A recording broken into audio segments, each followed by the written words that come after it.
Princess. Where's the rock? The plumbers took it. Plumbers.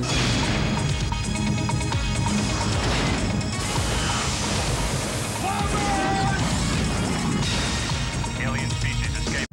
Good afternoon. The romance between Marla Maples and Donald Trump seems to change with the season, but there's a new development this noon that's sure to tie them together forever, whether or not they decide to tie the knot.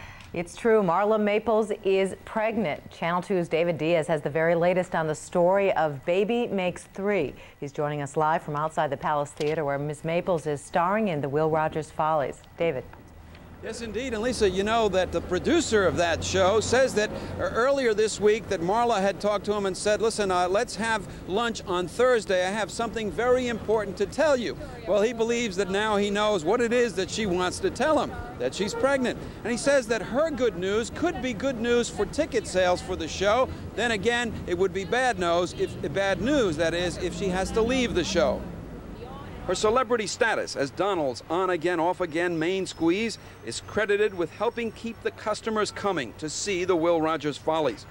And the former model's performances have not disappointed theatergoers, who've been reportedly wowed, among other things, by the cartwheels that she does across the stage. Well, the show's producer says Marla will have to stop doing that, but he hopes she stays in the show, he says, continuing to play the role of Ziegfeld's favorite. I certainly hope that she sticks around for a long, long time in the show. I'd like to see her do the Ziegfeld favorite part as she, you know, keep changing costumes. It'd be a lot of fun, but I don't know how she feels about that. How'd you write that into the play? She keeps getting larger. Well, you don't have to write it in. You know, I think it's possible. She's Ziegfeld's favorite. Maybe Ziegfeld did that to her. And what about Donald, you ask? Well, his spokesperson confirmed Marla was 2 months pregnant with what Donald acknowledged to be his child. But the dreaded M word has yet to cross his lips, at least not in public. And meanwhile, the questions and the speculation have begun. Marry her? That's a good question. Married I can always get, he says. But divorced is the tough part. Indeed, and that did prove troublesome for Donald before. We contacted Ivana Trump's office today. She refused to have any comment in the matter. Of course, she was married to Donald before Marla had entered the picture. So many questions are being asked today. What will happen? The buzz of the town, Donald and Marla, and the baby who makes 3. David Diaz live on Broadway. Back to Lisa and Dana. And only in New York. Thanks, David. It looks like Mario Cuomo is not going to be giving up the governor's seat for the Supreme Court bench. The White House confirms today the governor has bowed out of the running for the nation's highest court. He was said to be a top contender to replace Justice Byron White when he retires this summer. Governor Cuomo notified President Clinton he doesn't want the post. It's not clear, though, why. The governor's office declined to comment this morning. 2 people are seriously injured after a firebombing in Harlem this morning. Police say 2 men set off the firebomb that exploded in a candy store at 163rd Street and Amsterdam Avenue. The store owner's wife and a worker were burned as they ran through the flames to get out of the store. A passing cab driver took them to the hospital. They're in serious condition right now. Police say no motive in this firebombing. Inspectors this morning are trying to figure out what caused that wall to collapse on a crowded Brooklyn sidewalk yesterday, injuring 4 people. The building's wealthy owner had been cited more than once for defects in that wall. Now he's speaking out. Channel 2's Mike Taibbi is live in the Fort Greene section of Brooklyn. Mike. Lisa, first and foremost, a word about the victims and their condition. There were 4 victims in all of this collapse yesterday. 2 of them were treated and released at area hospitals yesterday. One of them a 4-year-old youth. The other 2 are listed in stable condition at St. Vincent's Hospital in Manhattan. Now, that's the good news on the story. The bad news is that the 8 businesses in this commercial strip in Fort Greene have all been evacuated now in order to vacate by the buildings department. That means a couple of dozen people are out of work, and hundreds of people who get service from these buildings are not being serviced now. And all of the people who are tenants of these buildings are raising similar versions of the same question. What did that wealthy landowner, that landlord, know about how dangerous the condition was, and why wasn't something done about it before 5 o'clock yesterday? John Catsimatidis was intent on making the point this morning that there are 2 sides to every story. Catsimatidis is the owner of the Brooklyn commercial strip. That was the site of yesterday's wall collapse. The stores in that strip remain closed today. And his story is that, yes, he was cited twice by the buildings department for failure to maintain the exterior of the very parapet that collapsed, and he'd not paid the fines that were levied. but that no, neither the building department nor any of his tenants warned him that the structure was unsound. Nobody ever told us there was an imminent danger. We had contacted the building department, our architect contacted the building department, our engineers contacted the building department, and the problem was going to be solved. Witnesses told Channel 2 yesterday that the parapet looked to be in precarious shape for a long time. The wall had that bevel in there for the past 5 years. But Katzimatidis produced photographs of the wall after repairs he made in 1989, along with a copy of the contract for those repairs. And he said that since his citation last summer, he'd contracted for additional repairs on a non-emergency basis. So why did it collapse yesterday? The man whose company owns the Red Apple and Gristiti supermarket chains and over 100 mostly commercial properties throughout the city says a fire in one of his stores about 6 months ago may have weakened the structure, and this winter cycle of destructive storms may have done even more unseen damage. And no, Katzimatidis said, the location of the building had nothing to do with the attention he paid to needed repairs. The location of the property makes no difference to me. We operate, we have operations in both supermarkets and in real estate in both types of neighborhoods. The location makes no difference to us. Well, the commercial tenants along the strip don't buy that at all. I just spoke to a Dr. Pravin Pandey, who's one of the 3 doctors who works in the medical office, and he said that as recently as a few weeks ago, he had complained to the landlord, not to Mr. Katzimatidis himself, but to one of his managers, that the front of the building of that wall was bow-shaped, bowed he called it, and that warning, like many others he says, and his other business owners in the street say, had given to the landlord, was ignored again. Well, today, right now, Mr. Katzimatidis has been cited for failure to do the repairs that were needed. He could face up to $5,000 in fines, and in the meantime, this strip remains closed. In Fort Greene, Brooklyn, this is Mike Taib reporting live. Back to the studio. Thank you, Mike. Hundreds of Russian troops are moving quickly to respond to what's being called the worst nuclear accident since Chernobyl. The troops are cleaning up contaminated soil at the Tomsk 7 nuclear weapons complex. An underground tank storing radioactive waste exploded yesterday, but experts believe there's little danger. The contamination touched only the building where the tank was. There are some other buildings in the combinat. They are not contaminated. And the living area out of combinat not touched at all. The real results and the real scale of the whole accident will be evident in a couple of days when the whole territory which is contaminated will be determined. Officials say workers were not evacuated and only 1 fireman received a high dose of radiation. The 1986 Chernobyl disaster released radiation across Europe. Experts believe it killed thousands of people. Lisa? Joining us right now on the phone with the latest from Moscow is CBS News correspondent Jonathan Sanders. Jonathan, the Russians have been downplaying this incident. That's what they did with Chernobyl. How can we believe them? Well, Lisa, there's always an element of guess when you're dealing with something that's 1,700 miles away and dealing with the Russians. I guess we could say that under Mikhail Gorbachev, telling lies was still the old Soviet habit. Yeltsin has given the people so much bad news that telling the truth doesn't hurt him. The other thing is we have some comparative scale. Since the Chernobyl accident, the International Atomic Energy Agency has come up with a scale, kind of like an earthquake scale. Chernobyl was a 7 on a 1 to 7 scale. They say today's accident was a 3. Just for comparison, America's 3 Mile accident was a 5.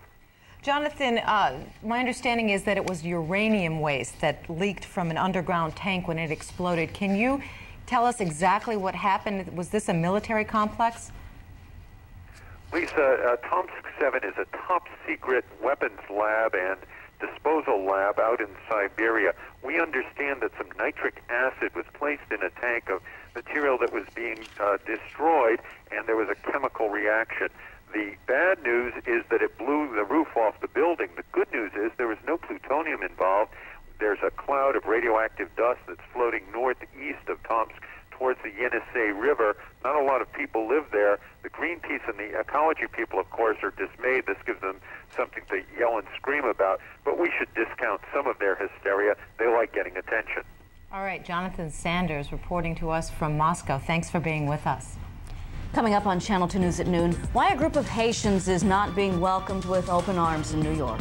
Plus, growing support for a California mother who allegedly killed for the love of her son.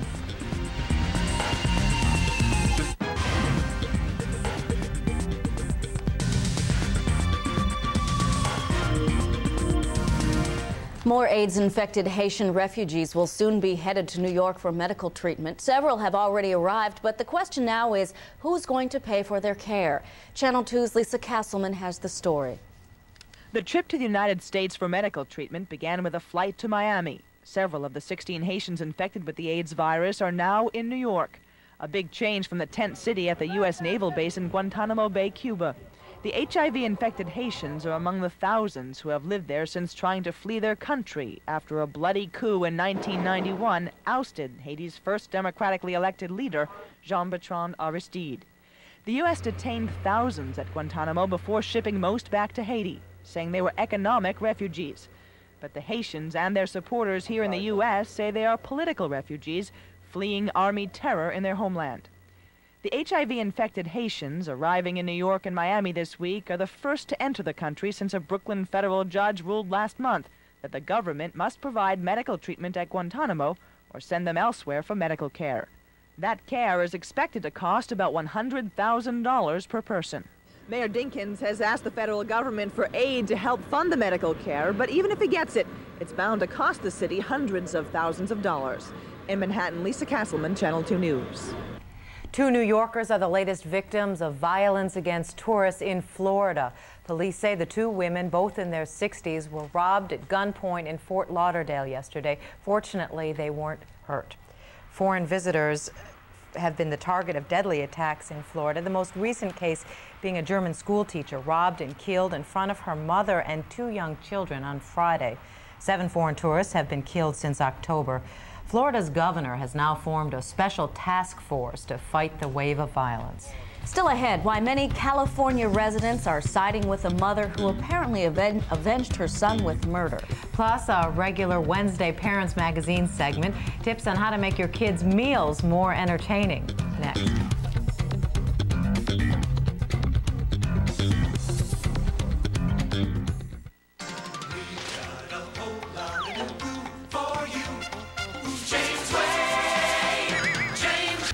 A California mother is accused this noon in an apparent case of vigilante justice.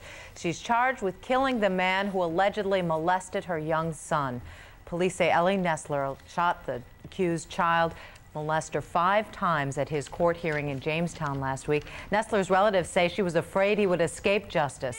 Many townspeople are now organizing to support Nestler, saying she's not a killer, just a distraught mother. I think it's wonderful. Justice has been served. Every child molester should be shot. We had the taking of a life without due process that occurred Friday in that courtroom. And if we condone that as a society, then we can just well throw the rest of our system away. Ellie Nestler is free on $500,000 bail posted by a supporter, a man she doesn't even know.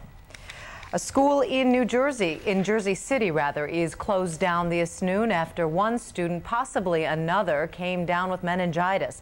A 3-year-old pre-kindergarten student at school number 5 has bacterial meningitis, which is sometimes fatal. He's in guarded condition this noon. A second student also fell ill, but doctors aren't sure if he has meningitis. Officials say the school was supposed to close on Friday for spring break, but they decided to close early just to be safe. Dana? If you have children or grandchildren, balancing 3 meals a day, cooking and nutrition can be a labor of love. Should be a labor of love. Amplishette Murphy of Parents Magazine joins us now with ways to make eating more fun for your kids and to not make the dinner table a battleground. That's a tough time. Yes, it is. It's very hard, but I think the important thing is what you're saying. It should not be a power struggle, so that in fact you should not put emotion ahead of nutrition. And let me tell you what I'm talking about here. First of all, when your child starts to feed himself, let him do that, because children really enjoy feeding themselves. So let your child feed himself and at his own pace. He may one day crawl into your lap and the message is, "Mommy, feed me. I don't need to do it today." There may be other times he pushes your hand away. Listen to his cues and pick up on them. Allow extra time for meals. Kids are messier, they're slower, and you have to be prepared for that. Otherwise, you're going to be frustrated, and your child will be frustrated, and again, mealtime will be no fun.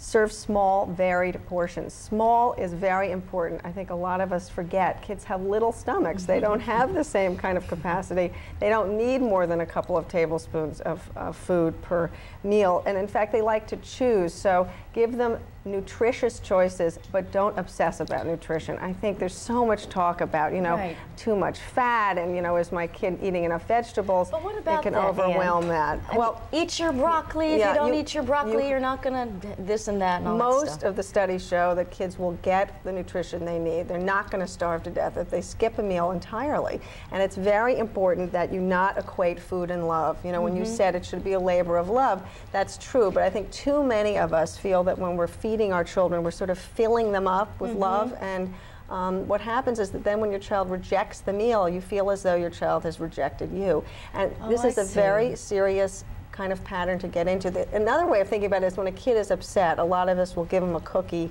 you know, to say sort of, you know, mommy still loves you.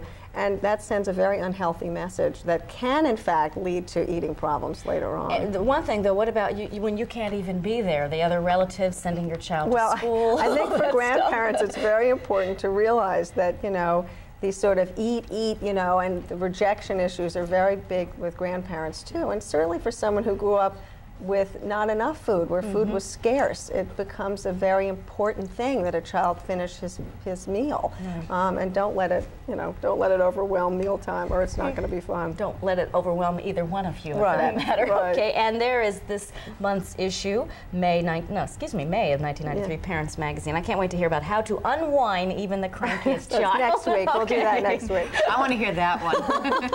Thanks, Annie. You're welcome. Take a walk outside and you'll soon see that this is what spring is all about. It is beautiful out there, but the big question, can it last? Frank Field says he has all the answers. It's in his forecast next.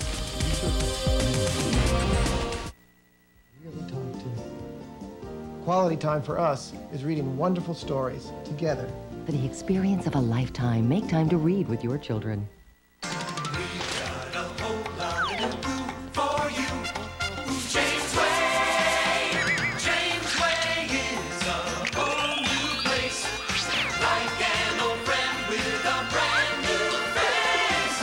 Stores, new looks, more brand names. Come to our chain-wide grand reopening celebration April 9th.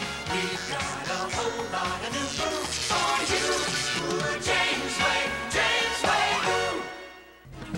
I'm Roseanne Coletti with a reminder the Troubleshooter Hotline is open right now until 1 o'clock. So if you've got trouble, call our volunteers at 212-582-0220.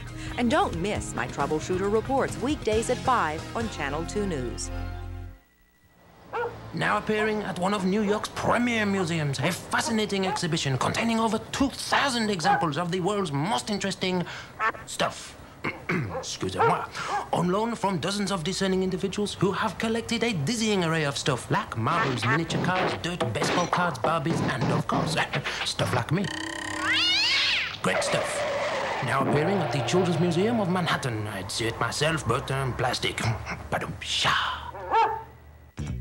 There's a gentle way to get your carpet clean. Call Stanley Steamer. Stanley Steamer's exclusive steam cleaning process is tough on dirt, but gentle on carpet. It even helps carpet last longer, unlike shampooing. That's why leading carpet manufacturers recommend us.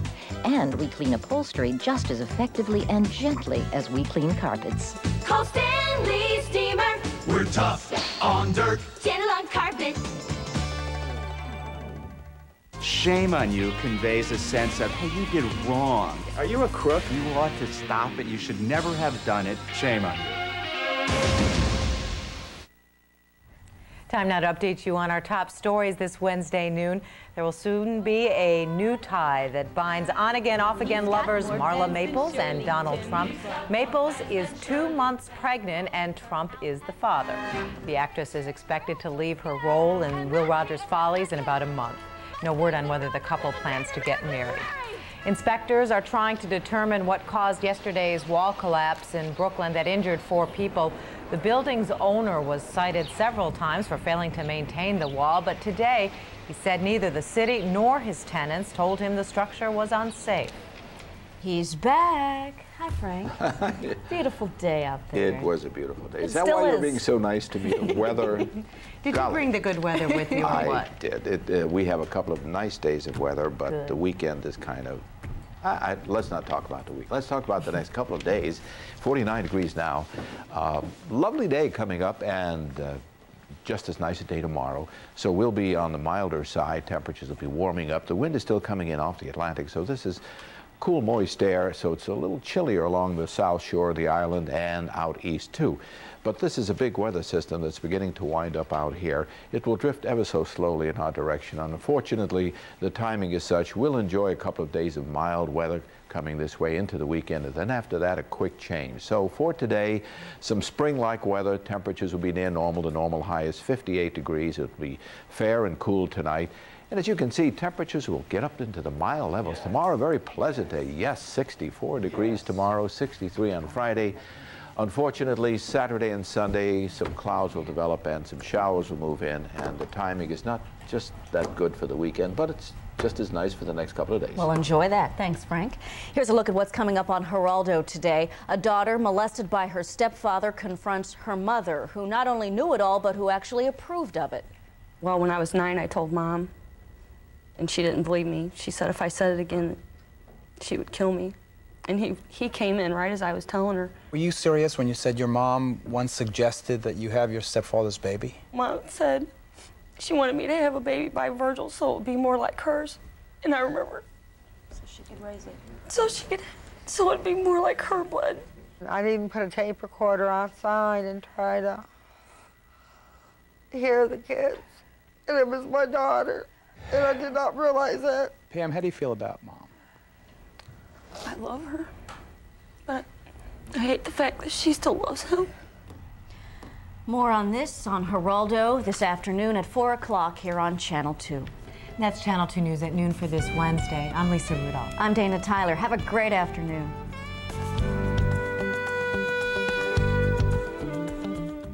Miss Saigon, Newsweek raves, the show is already a legend. A musical epic, lush in melody, extravagant in emotion, grand in ambition.